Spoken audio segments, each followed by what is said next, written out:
Capital e Poder de hoje, para mim, é especial e é uma honra. Vou falar de capital, de força, de você transformar e o poder de fazer isso acontecer. De uma instituição da qual tem uma ligação pequena, mas vou conversar com quem está dentro da construção de um projeto que é Lins de Vasconcelos. Uma entidade que envolve apoio, assistência, educação em um dos bairros de maior carência de Maringá e que mudou toda uma região. É muito poder, é muito capital, talvez no sentido mais amplo dessas duas palavras. O meu entrevistado é quem está na presidência do Lins de Vasconcelos, César Ivantes. César Ivantes, obrigado, César. Obrigado pela oportunidade. O César é empresário do setor imobiliário, do agronegócio, mas o tema principal com o César é a força de você mudar uma realidade. Isso vem do seu pai, é isso, César? Na verdade, Gilson, isso vem dos nossos avós. Esse modelo de família ligado à filantropia, ligado à necessidade do próximo, vem do avô. O avô tinha uma creche que ele construiu por conta própria, de 90 crianças, e ele sustentou por muitos anos essa creche. Agora, como é que isso vai passando de pai para filho? Porque vocês são uma família de empresários, né? Vocês têm seus próprios empreendimentos. Mais uma vez, conversando com você falou assim que isso é uma coisa que antecede a própria família, né? Mudar a realidade das pessoas é uma coisa que se aprende de berço, Sandra?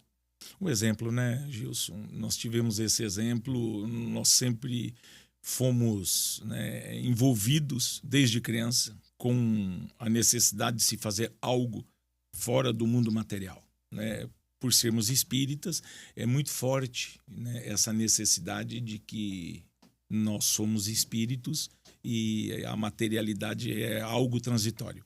Então, isso é de berço. Você considera que a educação, de certa forma, pode ser um bom começo para você ter uma visão um pouco mais apurada sobre a necessidade de mudar a realidade à sua volta? Não um bom começo, eu acho que é o único meio, né? O processo da educação do ser, né, ele é urgente. Ele é urgente. Como é que isso aconteceu com vocês? Porque o pai de vocês, né, eu acho interessante que você, quando vai falar dele, fala muito do nome dele. E ele se propõe a fazer isso. Como é que surgiu o Lins de Vasconcelos, que eu acho que é a maior obra que nós temos hoje em relação a uma ação que envolve o espiritismo, mas envolve também uma ação de ajuda social no bairro? Porque a gente pensa que as entidades filantrópicas nascem quase sempre de algo que é pensado por muitas pessoas e de uma realidade de um determinado lugar onde você quer fazer interferência com o poder público. Como é que surgiu a ideia do Lins? O Lins surgiu em 97, tá? Quando houve um acidente no bairro Guaiapó, Requião, né? Onde uma casa de uma família pegou fogo, né? Era uma mãe com 5 filhos e com o impacto do acidente eles foram morar no fundo de um galinheiro, de um chiqueiro. Isso comoveu demais, na época, o Zaíca Valderez, né? Cleusanir Ivantes, conhecido como Zaíca, e eles foram fazer uma visita e aquilo os comoveu muito e sentiram, na época, né, a realidade do Requião Guaiapó, que em termos de necessidade, de violência, de pobreza, era o segundo em Maringá. A primeira Santa Felicidade e depois Guaiapó e Requião. E eles construíram uma nova casa para essa família, né? E aí iniciou-se um trabalho com as famílias, né? Primeiro nas casas e depois toda a história do Lins de Vasconcelos, mas iniciou em 97. Ô César, quando a gente fala de ajudar uma comunidade, eu já ouvi em várias entrevistas que eu fiz com pessoas sobre esse tema, de que existem muitos obstáculos. Né? Obstáculos, por exemplo, de você ter voluntários, obstáculos financeiros para você poder ajudar, e às vezes das próprias pessoas que você quer ajudar. Às vezes a situação também não é muito fácil em relação a isso. Seus pais sentiram isso? Sempre há dificuldade nas questões financeiras, porque o nosso mundo é extremamente materialista. Infelizmente, orgulho, vaidade e egoísmo é o que impera em nossa sociedade, né? Então, as pessoas sensíveis, né, à necessidade do próximo não são em grande quantidade, conquanto em números pessoas são boas e são dispostas, né? A história do Lins ela é interessante porque ela deixa muito claro que ninguém faz nada sozinho, né? Todo o processo de crescimento do Lins está pautado num grupo de pessoas que são afins e que são dispostas, né? Você tem frequentado o Lins, vê lá um número de voluntários, 70, 90, 80 voluntários, e um número imenso de empresários em Maringá que são extremamente sensíveis, né? Maringá é uma cidade diferenciada. Nós sabemos hoje o número de instituições em Maringá é uma coisa impressionante. Não é à toa que é uma das cidades melhores de se viver, porque as instituições fazem um papel social muito importante. Então, assim, as dificuldades existem, não há dúvida, né? Mas tem muita gente boa. E o Irubá, as pessoas que são ajudadas, qual é o principal problema de você planejar, projetar e praticar uma ajuda? Existe, por exemplo, nos bairros uma realidade tão diferente que a gente desconhece, que às vezes você pensa e fala, poxa, né, a gente às vezes encontra obstáculos no próprio lugar onde você quer ajudar. Ô Gilson, a gente precisa primeiro entender a necessidade de se fazer o bem. Urgente. Tem uma pergunta no Livro dos Espíritos que nos comove muito, quando Allan Kardec faz uma pergunta aos espíritos mais ou menos dessa forma: basta o homem estar bem com Deus, não fazer o mal? Uma pergunta de se fazer uma reflexão. E a resposta é impressionante. É que não. Cumpre o homem fazer o bem no limite de suas forças, e todo o mal que advier da sua ausência no bem passa a ser responsável. Ou seja, não é só fazer o bem, mas também é não fazer o mal e, mais do que isso, combater o mal.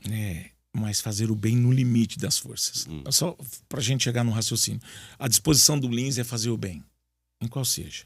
Socorrer a família nas suas necessidades, socorrer a criança no processo educacional, oportunizar um jovem entrar numa empresa onde ali ele possa se profissionalizar e realmente mudar a vida, né? Socorrer aquele que está à periferia em condições, né, de ausência de remédio, né, de alimento, de saúde, fazer o bem e proporcionar ao voluntário a oportunidade de vivenciar o bem. Que você tem presenciado isso e tem percebido o quanto isso é um divisor de águas. Agora, as pessoas que são ajudadas, quando você tem um bairro como, né, o que vocês atuam, e tem também uma realidade que vai mudando, conviver num lugar, num espaço como esse, quando todo mundo tem uma visão muito preconceituosa, né? As pessoas falam, o bairro de periferia é um bairro cheio de problemas, com pessoas com problemas, é muito arriscado, você corre riscos. Para vocês que têm tanto tempo de atuação num lugar desse, é assim mesmo? Nenhum mal sobrepõe o bem. Nós estamos lá desde 97. Não havia asfalto, calçada, sequer iluminação pública. Tá? Desde 97. Nunca na história do Lins houve uma invasão. Nunca na história do Lins adentraram a instituição para tirar algo. Nunca, nenhum veículo que fica na frente do Lins, e olha que nós ficamos de sexta-feira até 10, 11 horas, meia-noite lá, quando não havia asfalto, não havia iluminação pública. O que é isso? Se não uma comunidade entendendo que a instituição faz o bem. E pronto. Quando os seus pais iniciaram o projeto do Lins, um dia você comentou comigo que eles estavam preocupados com o índice de violência na região. Foi inclusive numa reportagem que eles viram na televisão que ficaram bastante sensibilizados com isso. Era o segundo bairro. Era o segundo bairro. Na época, sim, Santa Felicidade o primeiro, o Requião Guaiapó era o segundo bairro. Isso mudou por causa da interferência? Isso ainda é uma realidade? E como é que se lida com as pessoas quando elas estão, ainda mais pessoas como vocês atendem, porque não é só o jovem aprendiz, são as famílias que frequentam ali. Vocês sentem essa insegurança, essa preocupação? Nós nunca lidamos com isso, nunca nos preocupou, por incrível que pareça. Porque você ficar num bairro desse, particularmente eu tenho um grupo, né, de estudos. Na sexta-feira a gente sai de lá às 10h30, 11 horas da noite. Não temos vigilante, não temos segurança, não temos nada. É impressionante o resultado do bem nas pessoas. Quando a gente conseguir entender isso, com certeza nós teremos um mundo melhor, um mundo diferente. Então, nunca foi uma preocupação de forma nenhuma. O Lins de Vasconcelos é uma instituição hoje de 4.800 metros, 1.300 crianças, 2.000 e poucas pessoas atendidas. Nós não temos sequer uma segurança. alguém que faça um papel de segurança dentro da instituição. Opa, nós precisamos rever isso.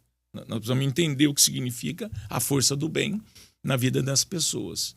Porque mesmo aqueles que estão lá, talvez, vivendo do mal, no sentido de violência que seja, eles entendem que aquela força é maior. Porque existe um respeito incrível em relação à instituição. A questão primordial de você interferir numa realidade, quase todo mundo pensa, isso é responsabilidade do poder público, isso é responsabilidade do Estado. O Estado deveria estar lá, poder municipal, governo estadual, governo federal. E vocês têm uma história de intervenção. O Estado ajuda ou o Estado atrapalha?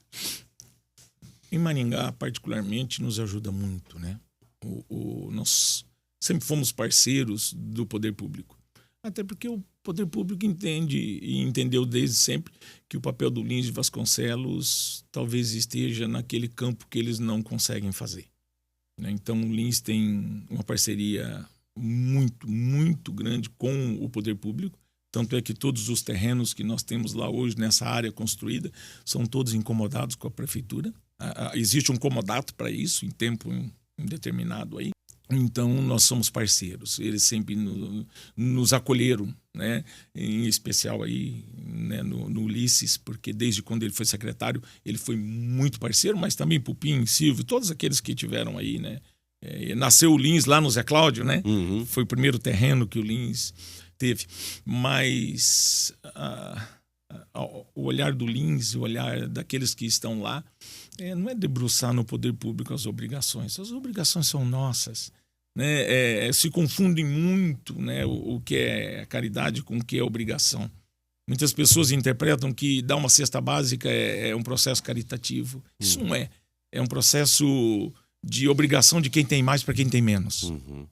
Pronto. Agora eu vou tocar... Então, muito do que nós fazemos lá não entra no campo caritativo, entra no campo de obrigação social. Agora vamos entrar num campo delicado. O sucesso de uma entidade, ainda mais quando ela tem uma influência com milhares de pessoas, como você mesmo colocou, e tem o apoio do poder público, como você falou, de terrenos cedidos para construção, projetos, apoio inclusive financeiro para projetos específicos. Tá?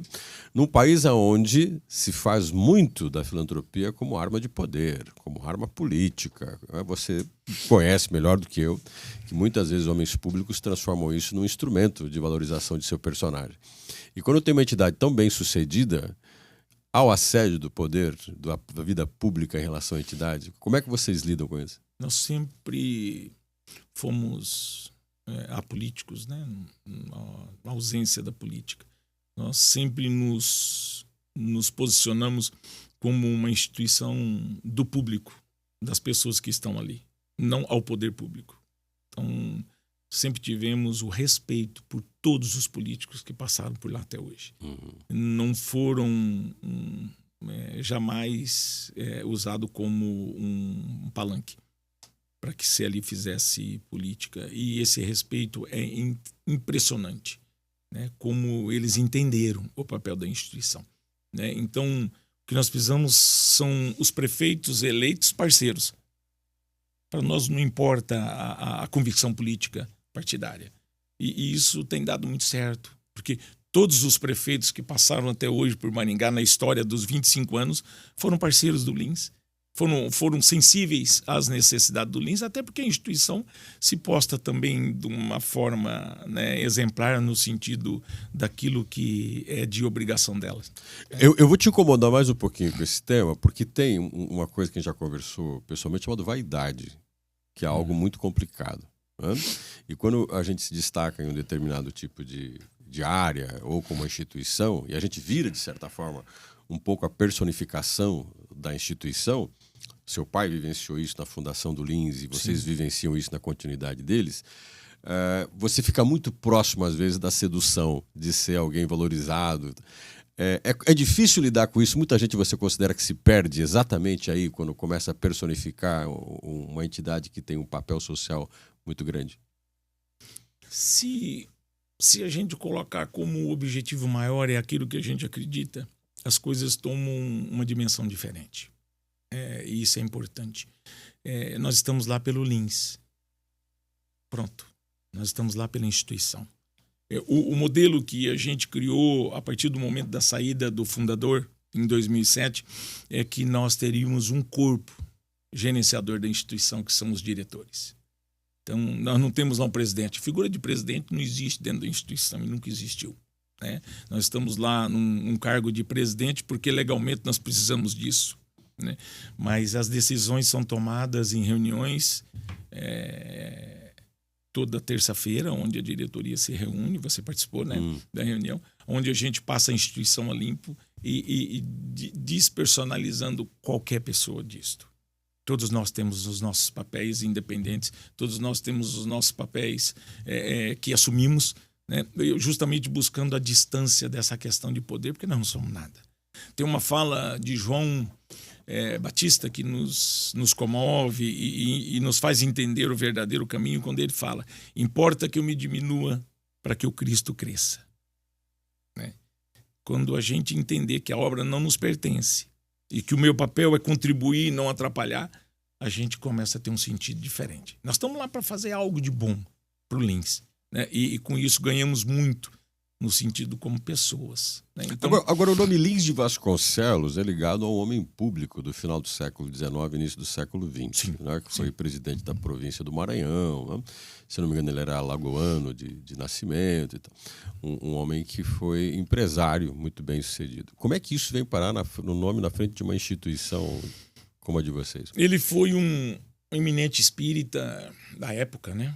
É um homem de uma visão impressionante, porque ele conseguia esse modelo que o Zaíca conseguiu, né, ser empresário e ao mesmo tempo sensível às questões sociais, arrumando tempo para isto, né?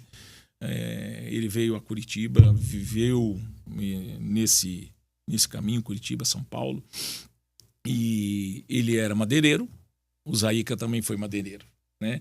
Ele era espírita, o Zaíca também era espírita, e ele tinha formação de jovens como um objetivo, e isso também era algo que encantava o Zaíca à época, né? Tanto é que o Zaíca faleceu em 2007, mas já tinha iniciado a primeira turma de aprendiz em 2007. Os primeiros 120 aprendizes... Então ele já fundou o Lins com a intenção de ajudar esses jovens na formação deles. Sim. Primeira grande parceira do Zaíca em 2006 foi a Cocamar, com 40 jovens lá, sem projeto de aprendizagem, mas já estavam lá. E então isso o encantava e colocou o nome de Lins Vasconcelos como aquilo que trazia para ele uma afinidade muito grande de ideal. O ideal era esse. Agregar pessoas, você tem voluntários. Você tem gente que, de repente, abraçou a causa. Ninguém faz isso sozinho. Talvez o Zaíca tenha começado isso e a coisa cresceu. Quando você agrega voluntários, sai um pouco daquela ideia de que nós fundamos, nós tocamos, ou nós agregamos pessoas e essas pessoas, junto com a gente, criam um projeto em comum e levam em frente, né? Como é que você faz para ter o poder de agregar mais pessoas a um projeto como esse e ele continuar dando resultado? Porque onde você tem muita gente para decidir conversar, alguns dizem, fica mais difícil do consenso. Como é que se cria um sucesso de uma entidade com muitas pessoas participando? Você tem que se especializar também. E tudo caminha bem, ou tem momentos em que você tem que discutir, perceber que também tem seus atritos, nem tudo é um mar de rosas? Primeiro que na instituição ficou muito claro, e era o procedimento, o processo, o método do Zaíca, era que as pessoas se sentissem úteis. Nós precisamos com urgência nos sentirmos úteis no mundo espiritual, nas questões morais, nas questões de sentimento. Então, é muito envolvente quando você pode fazer o bem, né? E a instituição permite isso, porque todos os voluntários têm o direito de fazer algo, né? E quando o modelo que o Zaíca criou lá era delegando sempre as obrigações. Isso é um formato do Lins. Tanto é que você participa lá e você vê todo mundo tem suas funções, né, das suas obrigações. Você viu que ninguém manda fazer nada. Você viu que cada um vai chegando, a gente abre 4h30, 5 horas da manhã no sábado, que é um dos casos. E cada um já sabe que o café é meu, o leite é meu, a verdura é minha, o fogão é meu, o passe é meu. Notou isso? Mas você viu alguém mandando alguém fazer algo? Não. Tem alguém coordenando isso com um bastão lá e, né, um chicote, né? Então, porque é mágico poder fazer o bem. Você calcula que o próprio objetivo do que se faz organiza o que tem que ser feito. Isto. E isso é algo muito forte, que é o sentimento. Pergunta talvez um pouco espinhosa, mas tem que ser feita, né? Zaíca, seu pai, levou você e seu irmão, o Cláudio, a estarem juntos num projeto como esse. Né? Então, vamos pensar assim, você mesmo colocou, para uma família é fundamental você ter esse tipo de propósito. Só que, claro, as coisas mudaram. A forma como seu pai foi criado pela sua avó, pelo seu avô, é uma forma. A forma como seu pai criou vocês é outra forma. E vocês têm filhos. Né? E há um futuro da família junto com a ajuda, com o apoio, com o projeto. Né? É complexo você pensar que os filhos precisam estar juntos, mas até que ponto eles querem? Até que ponto isso consolida a família? Porque muita gente, às vezes, se esconde atrás da filantropia para não poder administrar os problemas familiares. No caso de vocês, como é que é a relação de geração para geração de uma família que está atuando há muito tempo nesse tipo de entidade? Posso falar da minha questão, tá? Particular. Porque é o que me diz a respeito.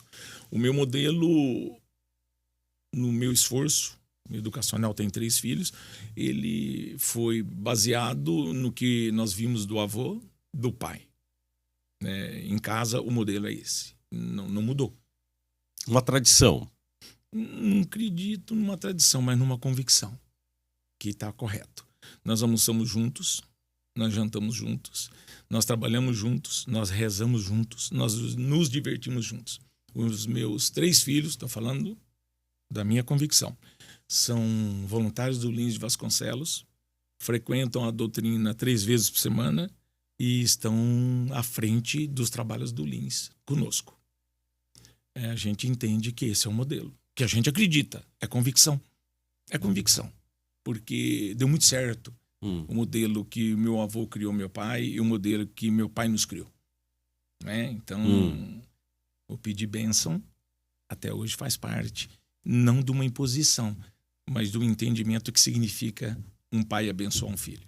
Você comentou comigo antes da entrevista, estávamos conversando com o seu irmão, você falou que vocês podiam até fazer várias coisas, né, que o seu pai não considerava correto, ele tolerava. Mas o que ele não tolerava era vocês brigarem entre vocês, entre os irmãos, é isso? Era uma convicção dele, né? Era algo que ele tinha muito forte, talvez pelo amor que ele teve pelo irmão dele, que era um grande amigo, né? Então, esse era o modelo dele. E a gente apanhava dele nessa questão e a gente entendia que nós estávamos errados, né? E ele estava certo. Então, isso é muito bacana, né? O modelo... O Gilson, nós temos que urgente entender que a família é o eixo da sociedade. Nós não teremos uma sociedade amanhã equilibrada, convicta em Deus, nos exemplos corretos, sem a família estar estruturada.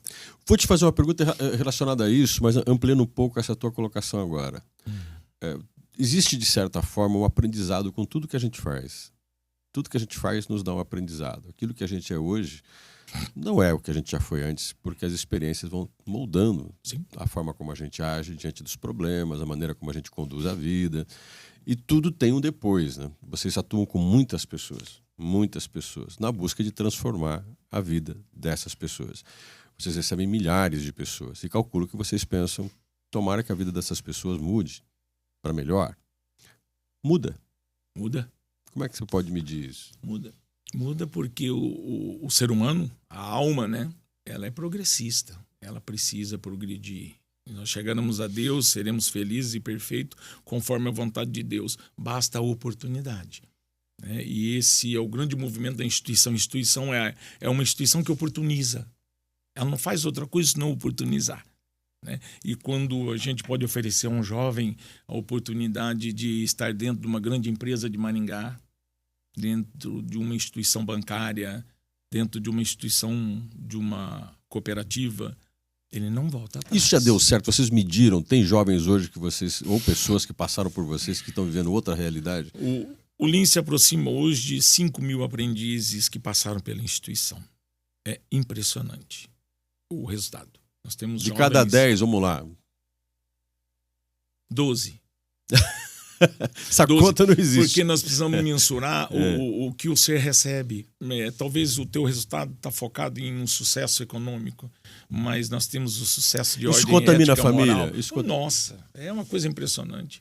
O Cláudio tem aí relatos, nós também, de mães extremamente emocionadas, né, pelo resultado que fez. E ele arrasta o irmão, arrasta o vizinho, arrasta o primo, ele traz junto, né, porque dignificar o ser humano é o que há de melhor. Né? Alguém que fala, esse dinheiro é meu, eu ganhei com o meu trabalho, com o meu esforço, com a minha dedicação, isso muda. Nós temos gerentes de bancos hoje, gerentes de cooperativas, empresários que passaram pela instituição Lins de Vasconcelos. Não poucos, ao número dos milhares. Então, nós acreditamos muito nisso. Muito, muito, muito.